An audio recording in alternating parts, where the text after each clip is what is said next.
Hey everyone, Drew B's Apiary. Today is Friday, September 30th. We are out here at Apiary yard number 2. I'm out here just because I'm doing a quick follow-up on the fall flow, which I feel like is kind of ramping down, which is a little unfortunate. I was at Apiary yard number 1 just the other day, and I was just kind of going through everything, and I wasn't really seeing a whole lot of fresh nectar coming in anymore. And to be honest, not always is your fall flow going to be nectar heavy. Typically it's actually going to be more pollen heavy, and that's been very evident the past couple weeks to a month. I've seen lots of pollen coming in, whether it's like ragweed, goldenrod, you name it.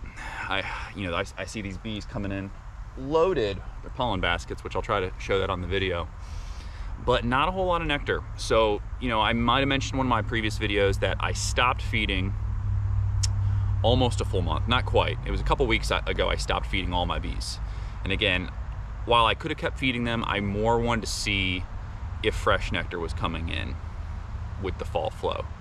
Because again, usually the bees are going to go after what is natural more so than what you feed them, if there is legit nectar. But I have a feeling they're going to take it down at this point, because it doesn't seem like it's a whole lot of quantity for them. So I think if I start feeding them again, I think they're going to take it. And to be honest, now that we're almost in October, here in Georgia, we really only have like a month and a half left tops of doing liquid feed before we transition to solid, kind of like either whether it's a candy board, or in my case, I always just do straight sugar. And again, I just use something like this, just a wrap it around feeder, which I'm going to be installing on these hives today as my internal feeding solution. There's a lot of websites online that sell these, so I'm going to be installing these. They're not as, obviously you can't really hold a whole lot of quantity in here of liquid feed. I don't actually know what this volume would come out, so I'd have to look it up online and put that maybe below in the video.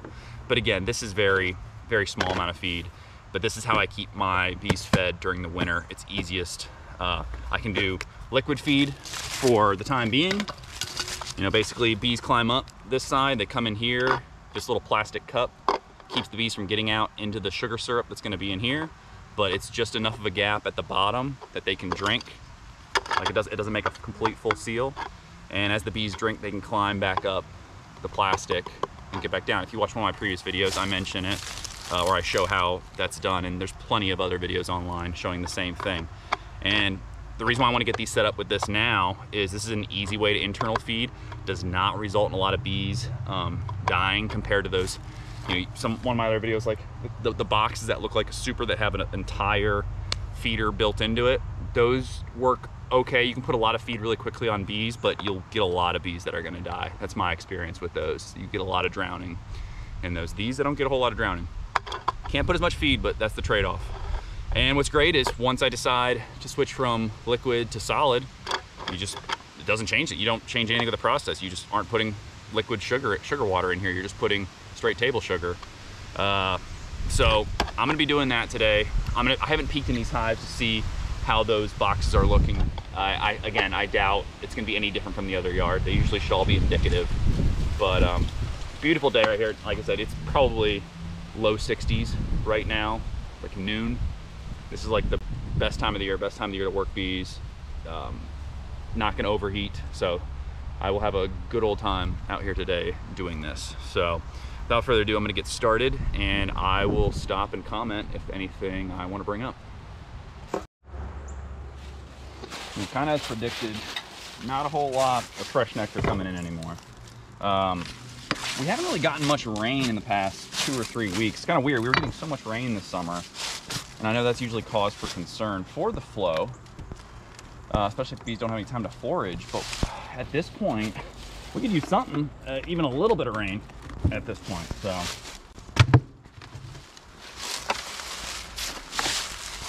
I feel like all the fall flow flowers aren't gonna be able to produce additional nectar if we don't have any rain in the past 2-3 weeks. Like I said, there's still pollen coming in. I showed you just on the previous, there's pollen coming in left and right down there. I mean, look at all those bees with their pollen baskets marching right in. So And that's why we're feeding, and that's why we're getting these inner covers set up in such a way to do so. Hive beetle. Let's see if I can get him. There we go, got him. Fortunately, not as many hive beetles in this yard. My other yard, apiary yard number 1, had a ton the other day. It was over there. See if I can pull out a frame and show you what I'm talking about when it comes to nectar. I know everyone likes to see the bees, so I haven't been doing a very good job on a lot of my uploads doing that. Let's see if I can pull one out for you.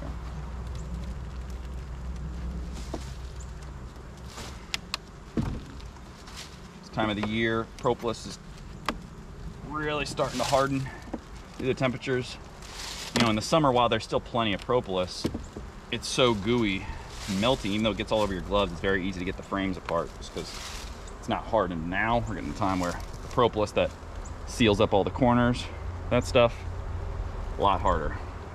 So you can see there's some honey. They're starting to cap. But again, this is all probably nectar at the start of the flow that they're just now starting to cap over, and I'm seeing no new nectar coming in at all.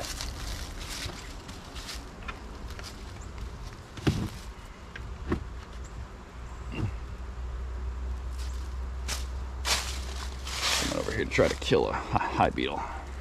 It's like an OCD kind of thing for me. Every time I see a little hive beetle, even though there's so many sometimes, seeing one, it gives me satisfaction of knocking it out with my plier or my little tweezers.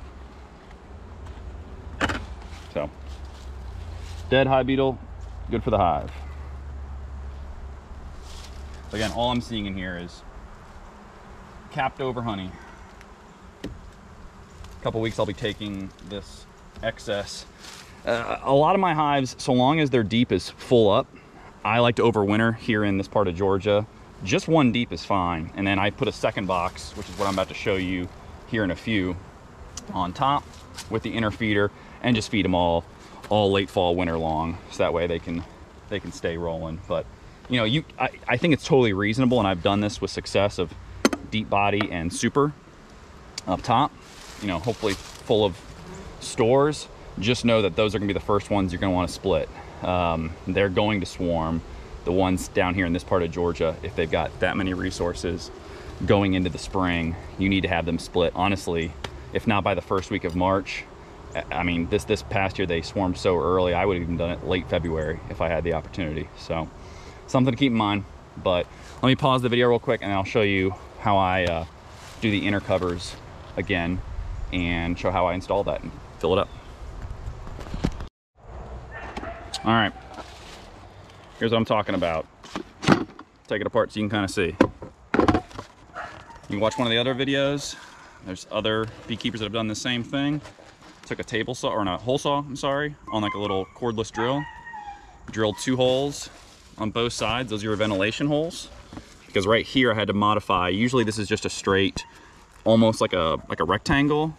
Cut some grooves in the sides because the bottoms of this are circular, of these round top feeders. And I put some mesh screen with a nail gun, or a stapler I should say, to secure the mesh screen to there, so that way bees don't come up into this area. So just put this, secure it on top. Might be easier if I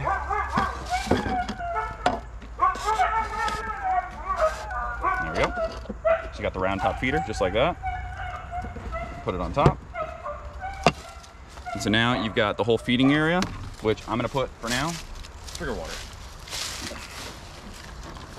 Might as well put your cover so that way the bees don't drown, because they will get up in there if you don't have that little plastic cover.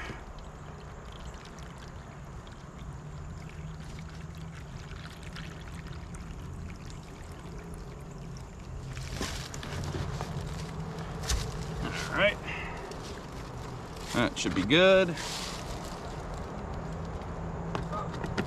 That'll give them something to work on. Last piece is just to get a super box.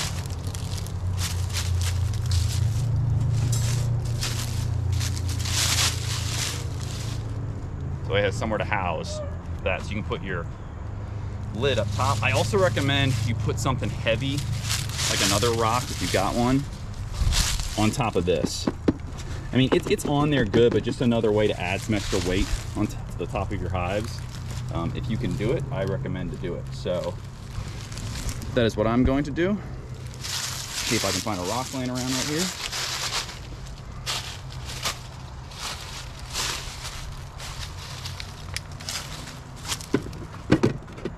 Just something to keep the weight down.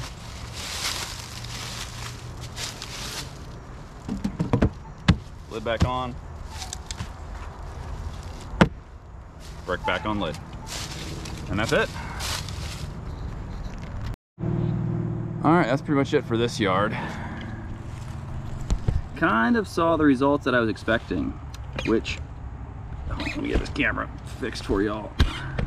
Always seems to be a constant problem. There we go. Kind of the results I was expecting, honestly, folks. You know, I'm not really seeing any fresh nectar coming in, which is just like I saw at the other location, which is maybe 15-20 miles away, different direction. Don't know if that's it, but that's kind of what it looks like as far as nectar is coming in.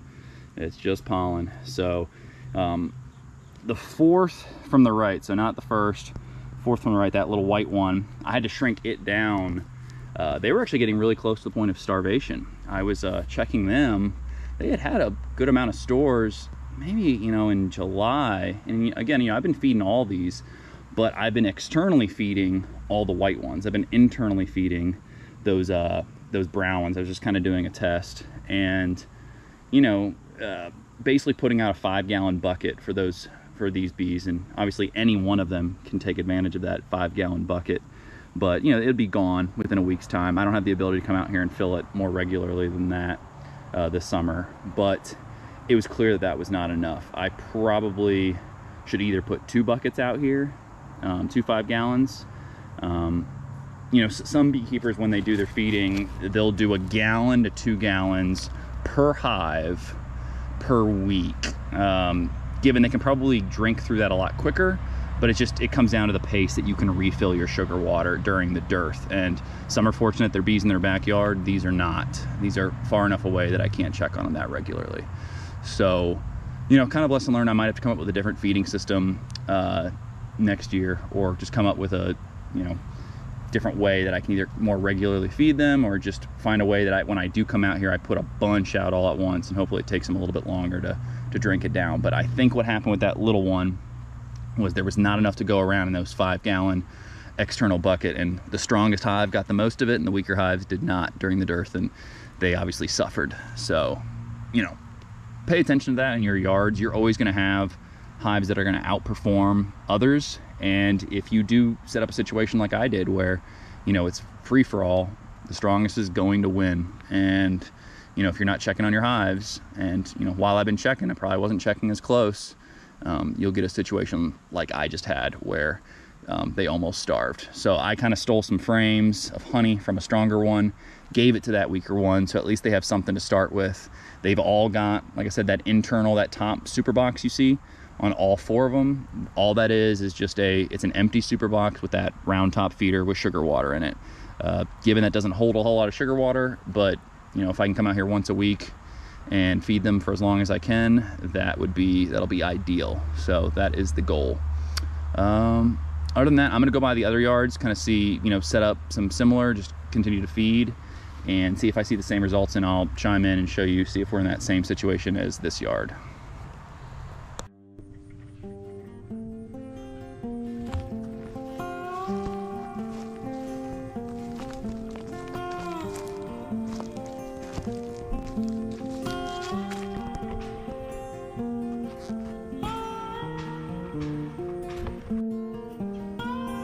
We're over here at Apiary yard number 3. I said all we're probably going to be doing, just checking, should be the same everywhere. We'll likely be adding feeders onto this and getting out of here. See if I have anything worthwhile to show you.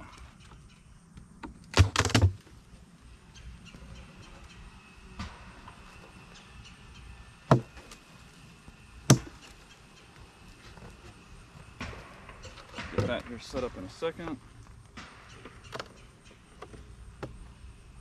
Now there's a lot of goldenrod near this yard, specifically. Compared to all the others, this has the most goldenrod. Not that that's gonna probably change anything.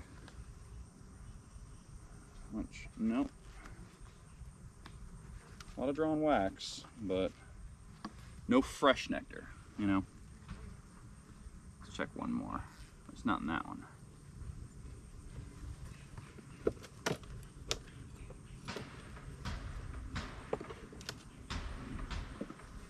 I mean, most of the video and picture you guys see of the goldenrod in my previous video, that's all near here. This yard and apiary yard number 4 is where most of it's at.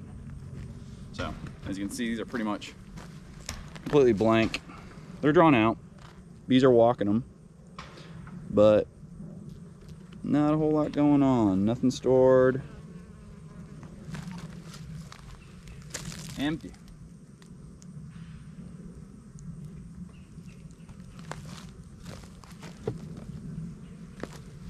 Check the weight. This one should be the lightest of the 3. Bottom's actually got some weight to it, which is good.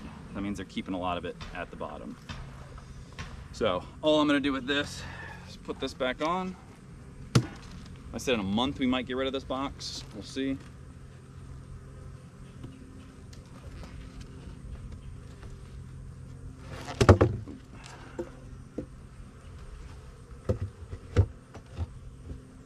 Actually, I'm gonna go back to this one. Let's actually move to the next one before we make a decision on this. We might actually get rid of that box. We'll see. All right, so let's go to these 2.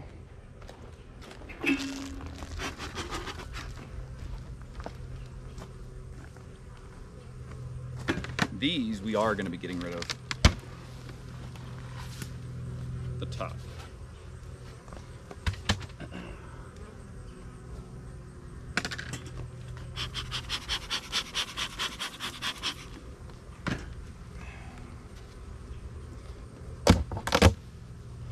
Oh yeah. While there's a lot of bees up here, it's almost not even drawn in at this point. It's not going to be. Sometimes you never know. Sometimes bees will surprise you and they'll put some work in last minute, but these ones have been kind of where they're at for quite some time. Yeah, no even nectar in here. So what we're gonna do, we're gonna shake these bees out.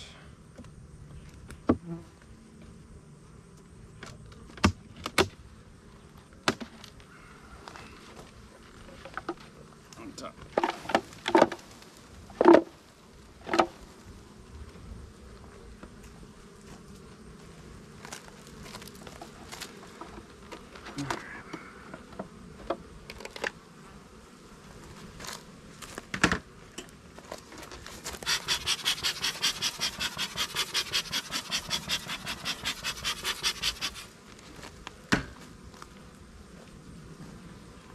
Shake the rest of those out in a second. In here though, looking pretty good. Like I said, this has a good amount of weight to it. This one I'm not so worried about.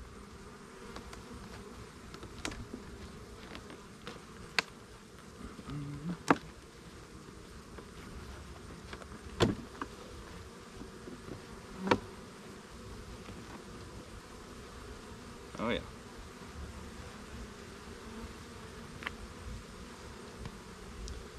This is honey. It's not capped. I'm trying to see if I can show the camera close enough. All right, I'm gonna blow on these a little bit.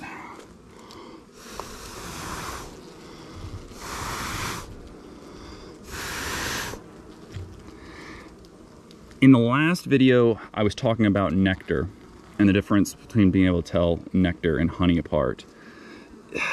You know, a lot of it just takes a little bit of getting used to, but the nectar usually you can see straight through, almost to the bottom of the cell. The honey, even in like a dark end, you see how like all this wax is pretty dark in here? Some of it's gonna have like a slightly You know, if you can see a tint in it, that's great. Like this all over here on the left side is almost at that point of being honey that needs to get capped, whereas like I can see a few cells in the middle that are fresh nectar, probably from the goldenrod in the area.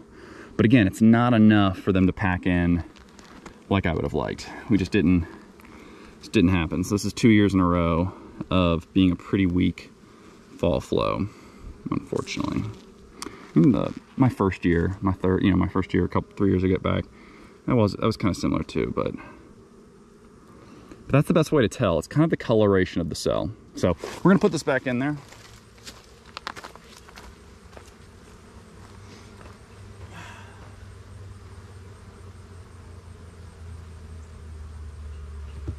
And again, I'm going to leave these for now as 2 deeps in case I need to steal some frames last minute.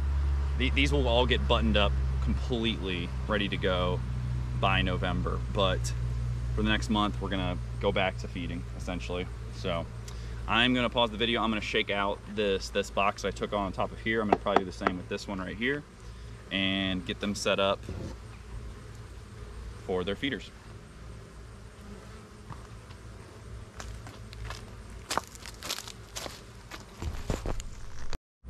All right, that's it for this yard. Like I said, pretty much same thing. Just got them set up so that way they will be fed with those internal feeders. Ended up not taking away a box from that far right one. Their bottom box was relatively full, and I didn't know how much room they were gonna get by me just putting the feeding super directly above them with nothing in between. So we'll see what happens over the next couple weeks, see if they can pack it in one spot or the other. They're gonna put the nectar where it needs to go. You know, the bees are smart enough to put it where it should be, and it's not just going to be all haphazard. So I'm going to get out of here. I'm going to go to the last yard, just do some feeding there, and I'll give us final notes.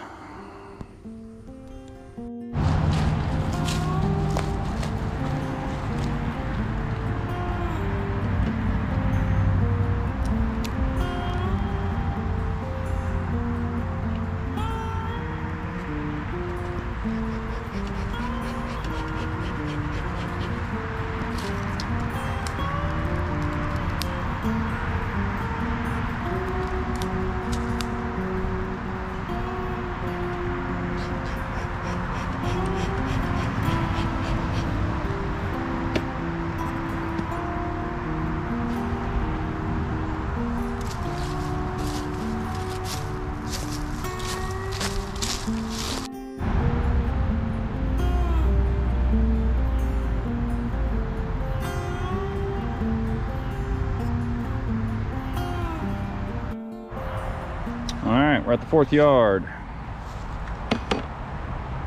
Bees are very busy right now. Like I said, this is the other yard I would consider closest to the largest concentration of goldenrod and other flowering plants that I've seen. It's like the most wild in this park. So bees are definitely busy. Not expecting anything different in the final yard, but doesn't hurt to look.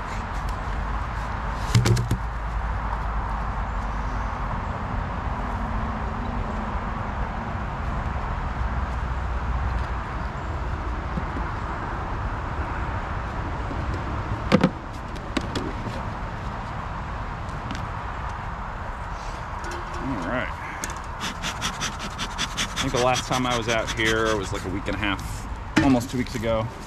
It's been a little bit.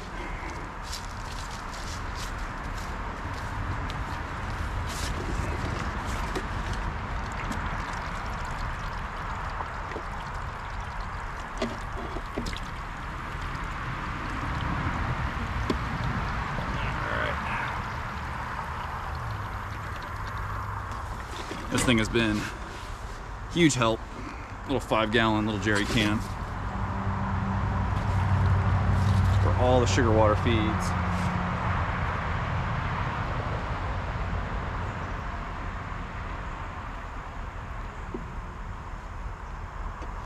I'm gonna rescue some bees right here. All right, that one's done.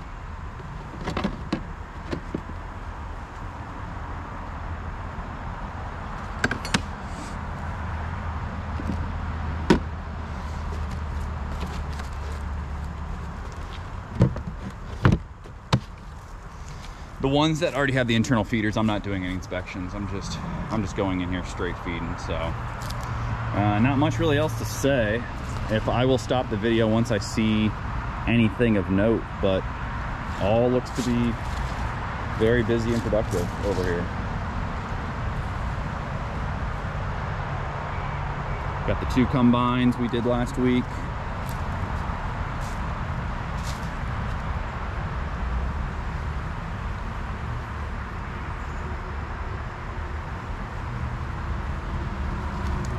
Very peaceful, minus the road traffic.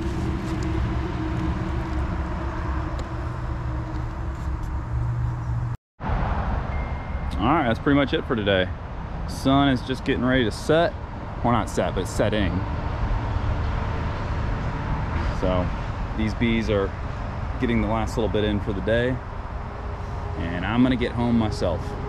So like I said, it's a little disappointing in this lack of a flow. I really was hoping to not do as much feeding, and the reality is it's not like I'm gonna get any fall honey this year, or if I do, it's just gonna be frames that I'm extracting because I don't have a place to put them.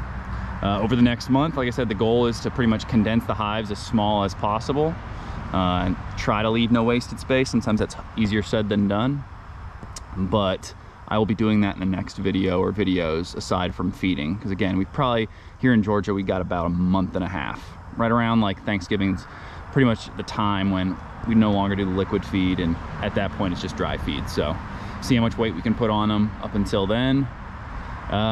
Hope everything's going well with your bees, assuming you guys who are watching are beekeepers yourselves. I've heard reports of other people in the country that have had actually a pretty good fall flow, so you know, that's pretty awesome. Just for myself and probably many others down in this area, it just has not been what it could have been. So it is what it is, but y'all have a great weekend. Stay safe, take care, talk to you on the next one.